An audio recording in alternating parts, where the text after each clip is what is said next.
Managing your expenses is quite crucial. Whether you are still just receiving an allowance, maybe you are a student or you've just started working or you are employed, it doesn't matter how much you are earning. What matters is how you are managing your income, managing your expenses, and also managing those savings and investment. Any person can do this exercise. I am a chartered accountant by profession, but now here I've designed a spreadsheet that is quite easy on Excel. Anyone can do this. So I'll be taking you through a practical example on how you can be managing your income, whether it's payday or it's not payday, because managing your finances is a process. It's not only a step that's required only when it is your payday. You begin the process even before payday comes, and also you continue with the process even beyond payday. So if you can look into this financial tracker that I have designed, it has this particular first sheet here. So in this sheet you can see we have what is income, investments, what is expenses, and our savings, and then surplus and shortfall. So here it's going to start with as is, and then it has the months, April, May, June, and then you can do it for until the end of the year. So this is how I would approach budgeting your monthly finances. So if you are earning an income, it's important to write down what is the source of your income. So if you are earning a salary or wage, you are going to put in the figure.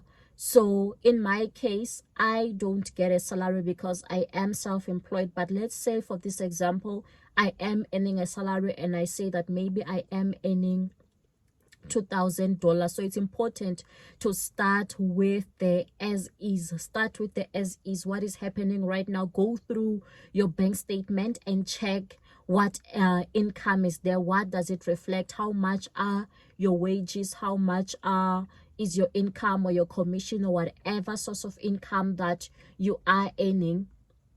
But I'm not expecting this amount to be changing. So if your salary is the same, so it means that every single month it's going to be the same amount, budget or actual, it's still going to be the same amount if it's the same. But if you are expecting an increase, then when the time comes, you are going to show that increase. So it means that if my salary is $2,000, so yes, I am budgeting for April, I'm budgeting to receive $2,000, which means maybe even the actual will be 2,000, but I can still change it if maybe the amount is higher. So in my case, in my line of work, I make an income from Google AdSense. So I do get ad revenue. For this example, we'll say maybe I'm making $3,000 from Google AdSense. And then I also make money from Amazon. I'm an affiliate for Amazon. I will say maybe I'm getting let's say I'm getting $1,000 from Amazon, and then sometimes I do receive like donations from people. Let's just say that I got maybe $200, and then I also do get like rental income because I do have a property. So let's just say my rental is around, let's just say it's around let's make it $500. So I'm based in South Africa, so the amounts might not make sense because in South Africa we are using rent, but for this example I'm using dollars. And then let's say I was maybe earning some form of interest, I would also put interest income here. If you've saved money in the bank or something, you are earning that interest, the interest will be sitting there. But normally with interest, the interest that I do get, I prefer to capitalize it rather than to withdraw the interest, because then it becomes compound interest. And then if maybe you are receiving an allowance, you'll just put the allowance here if you are receiving an allowance. And then if there's other form of income that you are receiving, you will also put the income. So you can see that the spreadsheet is already calculating our total, our as is income. And then you would also put in what are your investments, because I believe that investments should also be a priority. It's not something that should be put towards the end. It's something that you should be allocating as well, like an expense on a monthly basis. So if you are investing as well, maybe in stocks or in shares, you have that dedicated amount that I'm putting in $200 every month towards shares, but we'll decide which shares to invest in. So it's important as well to just also study as well which shares you want to be investing in, because sometimes timing does matter. So also just do your research before you decide to invest. So far I don't know much about cryptocurrency, so I'm not there. And then you can also be investing in a unit trust, and then let's say I am investing like $200, and then if you do have like those properties which are real estate for you, you can also be putting in the amount of how much are you spending on the properties. So let's just put in $500. And then if you do believe in tithing, you can also put that amount if you are tithing. And if you're not tithing, then you can put in a 0. And then if you for your mortgage, you can put in the amount, how much is the bank taking from you every month, or you can put in how much are you paying for rent. So let's just say for this example, our rent, maybe let's make it to be $1,000 dollars. That's our mortgage. And then also put in your vehicle expense. How much are you paying on your car? Let's also say maybe for our car we are paying maybe around $800. So these are just assumptions. And then also, what are other car expenses? Because you will have things like your tracker or other costs involved in your car. You can also put them here. And then let's just make it maybe around $100. And then what's your travel? So when it comes to travel, break down your travel. So you'll want to put in, if you are using an Uber, how much do you normally spend on your Uber? How much is your bus fare? How much do you spend on that particular train? Put in how much are you spending on traveling to work, traveling to other places. And then in this example, maybe we'll say that our travel is around $250.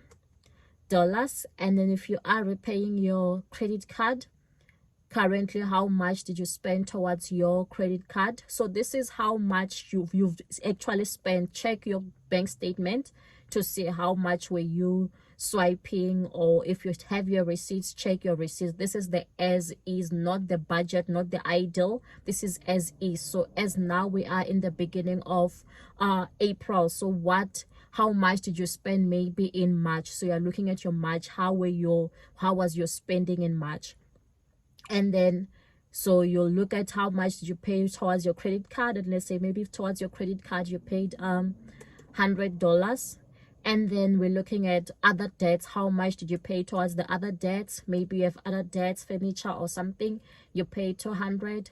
And then how much is your motor insurance?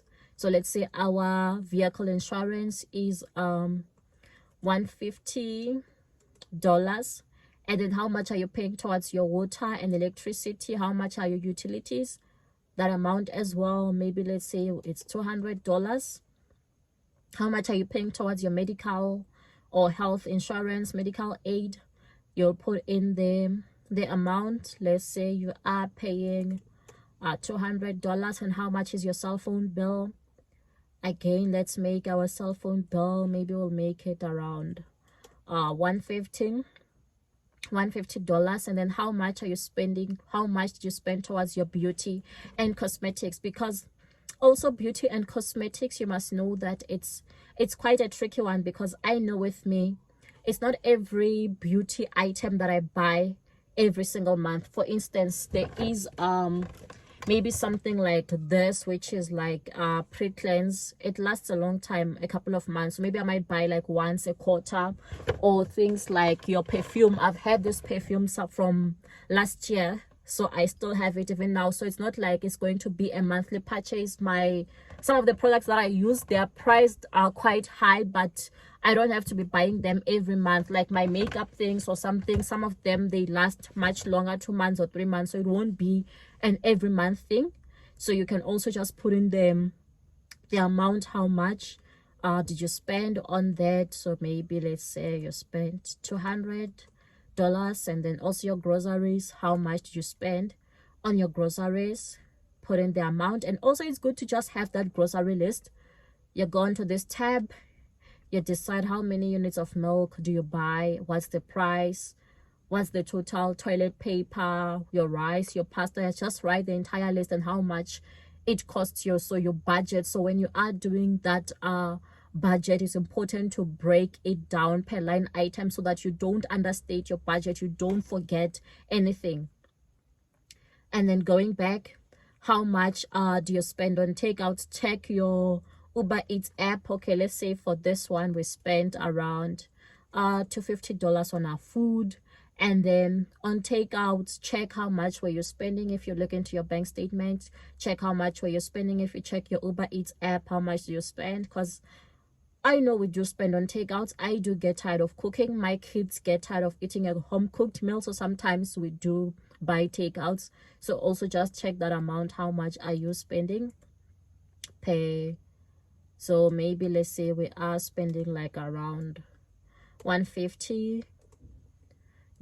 And then also, if you are a parent, school fees, whether for yourself or whether for your kids, I do spend on school fees. But with me, the difference is that I share some of the expenses with my husband. So some of the expenses I don't directly incur them because they are on him, so they will be part of his budget and not my budget.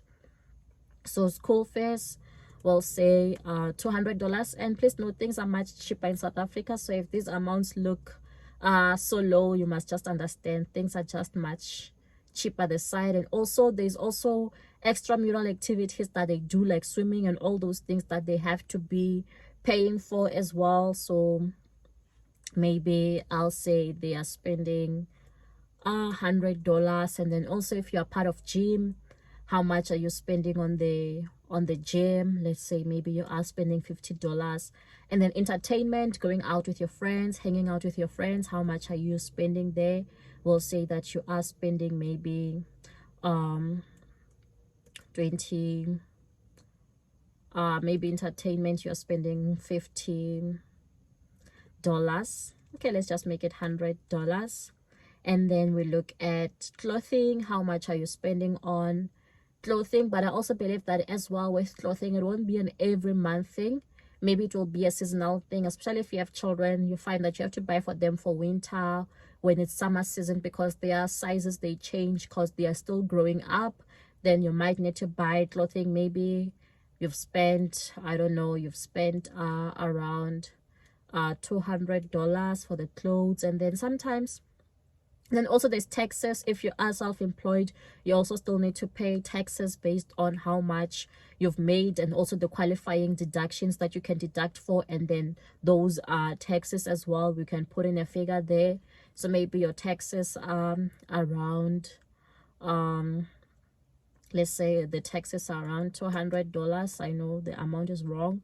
And then also other expenses they can incur. Some people are taking care of their family members. They have to send money home, or they are doing a certain project. So your other expenses as well will be sitting here. And any other thing that you can think of, just put it onto this list, because I didn't cater for everything. So anything you can think of, just put it onto this list. And then now you have to also think of saving for your emergency fund. How much are you going to be saving for that emergency fund? Let's say we are maybe last month we've saved $100 towards the emergency fund. And then also as well, look into what are your financial goals. So financial goals here, if you go into this page, you'll see that this tab, it's talk of settling the credit card. So if it's part of your financial goals to settle your credit card, you would have it here and write you want to settle your credit card. So it's good to go check your statement. How much are you owing? So what are the implications? It means that you need to be paying how much per month if you want to be settling your credit card. Or if your plan is to buy a car in this year, you look at the car, how much is the car, how much are you going to be required to pay for that car. Or if you want to buy furniture, or if your financial goal is to travel, look at the want to travel to Cape Town, you have to look at the flights. How much are the flights going to cost you? Like, how much are the flights on average? What's accommodation? How much is accommodation? How long are you going to be there for? Car rental, how much is going to cost? The food that you're going to eat when you're there, your entertainment, going to places, the entrance fees. Like, look at all that so that you can come and also incorporate it here when now you are doing your budget, because it's going to address how much savings you should be aiming for. So now let's say our financial goals, they require us to be saving maybe they require us to be saving $400 a month. So we'll put it under our budget. So if you scroll up, you'll already see that, okay, our April budget is showing the salary is still the same, because you're going to earn whatever that you were earning if your salary is fixed. And also in my case, for my budget, I can put in an amount, but sometimes you just don't know how much you are going to make in that particular month. But you can put in an amount that we're still going to make those same amounts or more. So let me just put in the same amount, but for the rental, obviously it's still going to be the same amount that I'm going to earn for rental. And then the interest income might be higher, or yeah, I think that rental is still going to be the same. And then if you look at it, we are budgeting to have an income of 6,700, unless if we find a way to increase our income. And sometimes you can make much lower depending on the views that you got. And then if you look into this spreadsheet, your actual after payday, whether it's the 25th or the 31st, you come and put in, slot in the actual figures here once you are done paying for them. And then you put in what is the actual amount. And then if it happens that maybe the amount that you got was much lesser, obviously this will be the variance. Where was it low? Maybe certain products were not being bought, or something changed. Like, you'll be able to assess what has changed and what can you do differently to make sure that your income doesn't really go down, or you didn't work as much over time. And then you come and look into your investments. If you know that you have a debit order, or you've joined a unit trust where they are taking your money every month, then you know that it's still gonna be the same amount that is going out. And when it comes to your expenses, so this is just calculating 10% of your income as your tithe. And then you're looking into your mortgage. Obviously mortgage is gonna be the same, unless if the interest rates change, or unless if the landlords changes the rent. And then also your vehicle is going to be the same, unless if the interest rates happen to change. And then travel, this can fluctuate. If it's not a ticket that you are paying for, like a monthly bus fare, obviously it's going to change depending on the gas and where you are traveling to. But you can be putting in all these amounts here. And your beauty and cosmetics, if maybe you haven't run out of certain products, obviously you won't be spending as much here.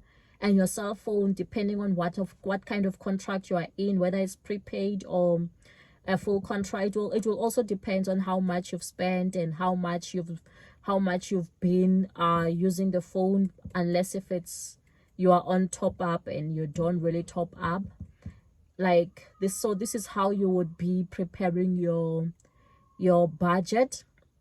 And then you also begin here to save for your savings. How much are you putting towards your emergency fund and towards to fund your financial goals that we have listed. So you can say that doing these things is quite easy. So it's important when you are doing your spreadsheet, look at how things are at the moment, and look at what is it that you can actually be working on, what is it that you can be reducing, because certain things you can't really reduce them, but certain expenses like your entertainment, it's things that you can work on, or gym.